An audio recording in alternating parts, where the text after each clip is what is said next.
ITS 복음방송 시청자 여러분 반갑습니다. 저는 화성시에서 실로암교회를 섬기고 있는 선한나 목사입니다.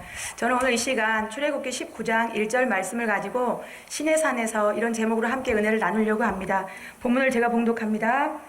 이스라엘 자손이 애굽 땅을 떠난 지 3개월이 되던 날 그들이 시내 광야에 이르니라. 아멘. 저와 여러분, 우리가 인생을 살다 보면 기억에 남는 장소 하나쯤은 있을 것 같습니다. 이스라엘 백성들에게 그렇게 의미 있는 시내산에 대해서 좀 같이 한번 시내산에서 어떤 일들이 있었는지 좀 함께 회고해 보려고 합니다.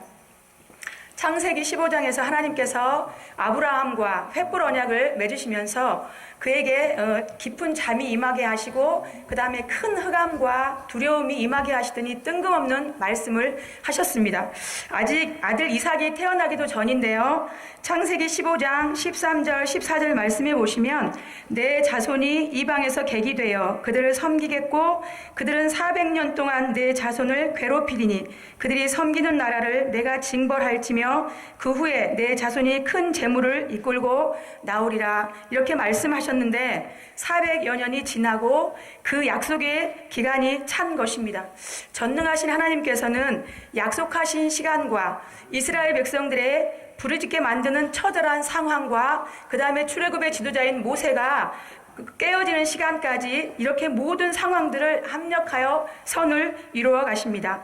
그래서요, 호렙산 떨기나무 아래서 모세와 하나님이 만났습니다.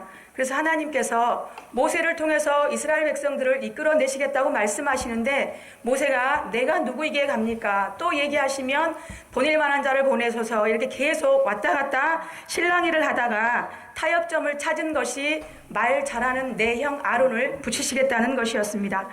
모세와 아론이 이제 애굽왕 바로 앞에 섰습니다. 그러니까 애굽왕과 모세와의 딜이 시작됩니다. 광야로 가서 우리 하나님께 제사를 지내도록 보내달라는 요청에 바로는 거절하고 이렇게 계속 부탁하고 거절하고 이런 식의 딜을 통해서 10번째 재앙, 사람과 짐승의 초태생을 애굽에 사람과 짐승의 초태생을 다 죽이고야 바로가 보내게 되지요. 그래서 집집마다 장자들이 죽은 애굽의 백성들은 또 어떤 일이 일어날지 모를 두려움 때문에 이스라엘 백성들이 은금 패물을 원하는 대로 다 주어서 빨리 나가기를 원했습니다. 자, 드디어 출애굽입니다. 라암셋을 출발하여서 우여곡절 끝에 시내산까지 오는데 약 2개월이 걸렸습니다. 자, 출애굽기 상황에서만 보면요, 시내산에서 중요한 3가지 사건을 경험하게 되는데 이스라엘 백성들의 그 경험이 오늘을 사는 저와 여러분에게 어떤 의미가 있는지 우리 함께 나눠보고자 합니다. 시내산에서요, 첫 번째 중요한 사건입니다. 하나님께서 이스라엘 백성과 그곳에서 언약을 맺으셨습니다. 출애굽기 19장 5절에서 6절을 보시면요, 세계가 다 내게 속하였나니 너희가 내 말을 잘 듣고 내 언약을 지키면 너희는 모든 민족 중에서 내 소유가 되겠고 너희가 내게 대하여 제사장 나라가 되며 거룩한 백성이 되리라. 너는 이 말을 이스라엘 자손에게 전할지니라. 그래서요, 모세가 백성에게 하나님의 말씀을 전하니 백성들이 대답합니다. 8절입니다. 백성이 일제히 응답하여 이르되 여호와께서 명령하신 대로 우리가 다 행하리이다. 이스라엘 백성들은요, 인권 없이 400여 년 애굽의 노예로 그들의 소유가 되어서 그들이 시키는 일을 하며 살아왔는데 이제 하나님의 말씀의 언약을 지키면 모든 민족 중에서 하나님의 소유가 되게 하신다는 것입니다. 자, 백성들이 아멘으로 화답했습니다. 여기서 우리는 소유라는 말을 좀 찾아보면요, 히브리어로 세귤라입니다. 여러 가지 보물 중에서 가장 진귀한 것을 세귤라로 표현합니다. 그러니까 애굽에서는요, 노동을 위해 존재할 뿐이었는데 그런데 하나님께서는 이스라엘 백성들을 자기 백성 삼으시고 가장 귀하게 여겨주신다는 것입니다. 아브라함을 부르시면서 하셨던 약속이 대대손손 유효함에도 불구하고 노예로 전락해버린 자리에서 그 약속은 더 이상 무의미한 듯 했었습니다. 그러나 하나님께서 약속하신 때가 되니 조상의 하나님으로만 계신 것이 아니고 현재 이스라엘 백성의 하나님으로 정체성의 회복을 주신 것입니다. 이스라엘 백성과 세우신 이 언약의 효력이 오늘을 사는 저와 여러분에게도 동일함을 믿습니다.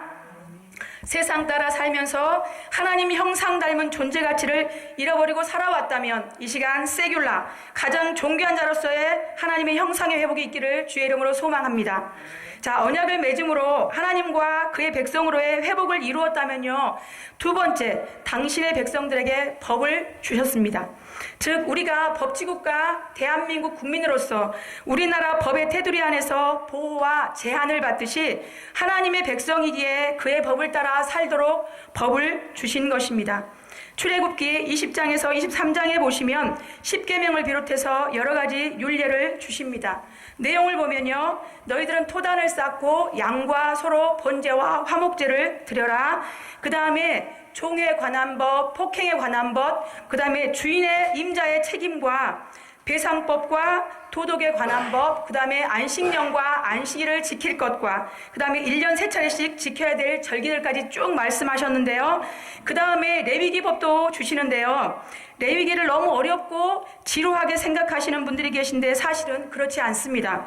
레위기 내용을 보면요, 가장 먼저는요, 정체성에 대한, 즉 영적 생활을 어떻게 할 것인지에 대해서 말씀하고 계십니다. 레위기 1장에서 7장까지 보시면요, 5제사에 대해서 말씀하고 계시는데 번제, 소제, 화목제, 속죄제, 속건제까지 말씀하고 계시고, 그 다음에 레위기 23장에서 보시면 7절기를 말씀하고 계십니다. 그래서 6월절, 무교절, 초실절, 오순절, 나팔절, 그 다음에 속죄일, 장막절까지 이렇게 말씀하고 계시는데, 즉 5제사 7절기를 통해서요, 하나님과의 관계인 영적 생활을 어떻게 할 것인지를 말씀해 주고 있습니다. 그렇게 영적 생활에 대해서 말씀하셨다면요, 이제 육적 생활은 어떻게 할 것인지에 대해서도 말씀하십니다. 레위기 11장을 보시면요, 1절부터 8절까지요, 육고기에 대해서 말씀하세요. 어떤 것은 먹고 어떤 것은 먹지 말아라. 그 다음에 9절부터 12절까지 보시면 물고기에 대해서도 먹을 것과 먹지 말아야 될 것을 말씀하고 계시고, 13절부터 23절까지는요, 새의 종류에 대해서 말씀하시면서 먹을 것과 먹지 말아야 될 것을 말씀하십니다. 그 다음에 24절부터 47절까지 보시면요, 전염병에 대해서 또 말씀하시고, 레위기 12장에서는요, 산부인과에 대해서 말씀하십니다. 남자를 낳으면 한일애가 부정하다, 7일 동안 부정하고 33일이 지나야 산혈이 깨끗하고 정해질 것이다. 그 다음에 딸아이를 낳았을 때는 2일애가 부정하고 66일이 지나야 산혈이 깨끗하고 정하게 된다고 말씀하고 계시고, 13장에서도요, 피부과에 대해서 말씀하시고, 재미있는 게 대머리에 대한 말씀도 나와 있습니다. 그 다음에 나병 환자의 진단에 대한 말씀까지 쭉 말씀하시고서요, 그 다음에 영적인 생활, 육적인 생활에 대해서 말씀하셨다면 이제 사회생활에 대해서 말씀하시거든요. 즉 사람과 사람 사이의 법에 대해서요, 레위기 25장에 보시면 토지법과 손해배상법, 사회정의법, 외국인법까지 쭉 나열해서 말씀하고 계십니다. 그 다음에요, 이제는 들어갈 가나안 땅에 대한 정보를 말씀해 주시는데요. 레위기 18장에 보시면 내 살부치의 하체를 범하지 말라는 말을 시작으로 해서 내 어머니, 내 자매, 손녀, 외손녀, 그 다음에 누이와 고모, 이모, 숙모, 그리고 며느리, 형제의 아내의 하체를 범하지 말라는 말씀이 있고, 그 다음에 여인과 여인의 딸을 동시에 범하지 말 것과 자식을 몰래에게 내어주어서 불을 통과하게 하지 말라는 말씀이 있고, 동성연애와 그 다음에 동물과 성관계를 맺는 수간에 대해서까지 말씀하고 있습니다. 설마 가나안 땅이 그 정도로 타락했겠어라고 의문을 가지시는 분들 계실지 모르겠는데요. 레위기 18장 24절 25절에 하나님께서 징받듯이 말씀하십니다. 너희는 이 모든 일로 스스로 더럽히지 말라. 내가 너희 앞에서 쫓아내는 족속들이 이 모든 일로 말미암아 더러워졌고 그 땅도 더러워졌으므로 내가 그 악으로 말미암아 벌하고 그 땅도 스스로 그 주민을 토하여 내느니라. 그러니까 위에서 열거했던 생활상들이요, 가나안 땅 사람들의 삶의 현 주소였습니다. 그렇게 그 땅에 대해서 쭉 말씀하시고요, 이어 나오는 레위기 19장에서는요, 그러니까 너희는 그 땅에 들어가서 그렇게 살지 말라는 말씀입니다. 구별된 삶을 살아라, 즉 사명의 생활을 말씀하고 계십니다. 저와 여러분에게도 마찬가지입니다. 우리가 대한민국 국민으로서 법을 준수하며 살아가듯이 우리는 하늘나라 시민권자로서 하나님의 백성이요 자녀이기에 하나님의 말씀의 법으로 살아가야 할 줄 믿습니다. 이스라엘 백성들에게 가나안 땅에 대한 정보와 더불어 너희는 내 백성이니 이제 내 법으로 살라고 법을 주시고서요 마지막으로 말씀하시는 거 성막을 지으라고 말씀하십니다. 출애굽기 25장에 나와 있는데요, 너희는 자원하는 마음으로 내는 성막에 필요한 예물을 받으라고 하시고 25장 8절 보니까요, 내가 그들 중에 거할 성소를 그들이 나를 위하여 짓되, 여기서 거하는 것에 대해서는요 쉐키나 거주하는 것, 거주의 뜻으로 거주하다의 샤켄에서 유래했습니다. 그래서 하나님이요 건물에 갇혀 계실 분이 아님에도 불구하고 인간의 수준에 맞게 샤켄하셔서 함께 거하시면서 그들과 함께 살아주시겠다는 말씀입니다. 자, 드디어 이제 36장에서 부살렐과 오홀리압을 주축으로 해서 장막 짓는 일을 기쁨으로 자원하는 사람들에게 지혜를 주셔서 40장에 성막을 봉헌하게 됩니다. 말씀을 정리합니다. 노예들에게 자유를 주시고 백성 삼아 주셨습니다. 그 다음에 너희는 내 백성이기 때문에 이제 내 법으로 살아라 법도 주셨습니다. 그렇게 자유를 주셨고 살아갈 법도 주셨지만요, 무지하고 연약한 이스라엘 백성들을 자기들끼리 살라고 버려두지 않으시고 샤켄하셔서 친히 그들과 함께 거하시면서 그들의 고난과 어려움에도 문제와 눈물과 아픔과 그 다음에 그들의 기쁨과 감사 속에도 언제나 그들과 함께 해 주시겠다는 것입니다. 신약에서도 비슷한 예를 볼 수 있습니다. 능력 많았던 주님이 세상을 바꿔줄 줄 알았더니 힘없이 죽어버리셨습니다. 예수님에 대한 실망과 예수님을 잡아 죽인 유대인들에 대한 두려움으로 떨고 있는 제자들에게 부활하신 주님이 나타나셨습니다. 요한복음 20장 19절부터 보시면요, 부활하신 주님이 제자들에게 말씀하십니다. 너희에게 평강이 있을지어다. 너희에게 평강이 있을지어다. 2번 말씀하셨습니다. 요한복음 14장 27절에 보시면요, 예수님께서 잡히시기 전에 마지막 최후의 만찬 자리에서 하신 말씀입니다. 평안을 너희에게 끼치노니 곧 나의 평안을 너희에게 주노라. 내가 너희에게 주는 것은 세상이 주는 것과 같지 아니하니라. 너희는 마음에 근심하지도 말고 두려워하지도 말라.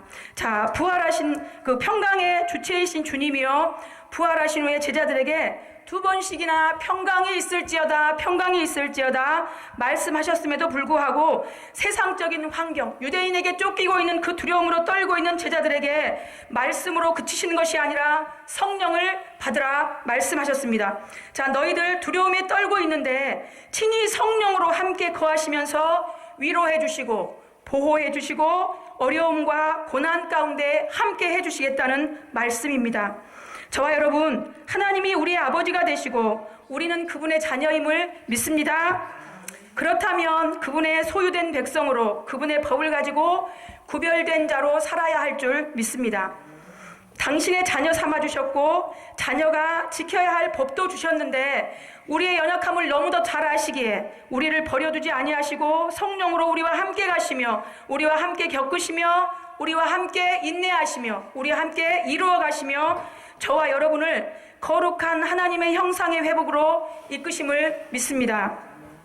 하나님과 이스라엘 백성의 추억의 장소 시내산에서 있었던 언약을 맺으시고 법을 주시고 성막을 짓게 하셨던 이 3가지 일들이 믿음의 눈으로 보면 저와 여러분에게도 동일한 사건인 줄 믿습니다. 전에는 귀로만 들었었더니 이제는 눈으로 주를 배웁는다고 고백했던 욥의 고백처럼 이스라엘 백성들이 조상들을 통해서 대대손손 귀로만 들었던 하나님을 시내산에서 나의 하나님, 즉 이스라엘 백성의 하나님으로 만나게 되었던 감격과 동일한 주님과의 첫 만남, 첫사랑의 경험이 저와 여러분에게도 있을 줄 믿습니다. 그 만남, 그 언약, 그 첫사랑의 감격을 회복하시고 이 시간 믿음으로 힘있게 비상할 수 있기를 주의 이름으로 소망합니다. 기도합니다. 좋으신 하나님, 은혜와 사랑을 감사합니다. 우리는 연약하고 부족하여서 환경이 치우쳐 살아갈 때가 너무나도 많지만 오늘 시내산에서 이스라엘 백성들과 언약을 맺으시고 법을 주시고 또 성막을 짓게 하셨던 그 말씀을 통하여서 다시 한번 여전히 오늘 또 그 말씀은 우리에게 요요하고 우리와 함께 계신 하나님을 다시 한번 경험하며 다시 한번 다짐해 봅니다. 하나님, 세상 환경보다 더 넘어 일하시는 하나님을 볼 수 있는 눈을 열어주시고 날마다 같이 암 속에서 매일매일이 믿음으로 승리할 수 있도록 하나님 함께하여 주옵소서. 감사드리며 예수님의 이름으로 기도하옵나이다. 아멘.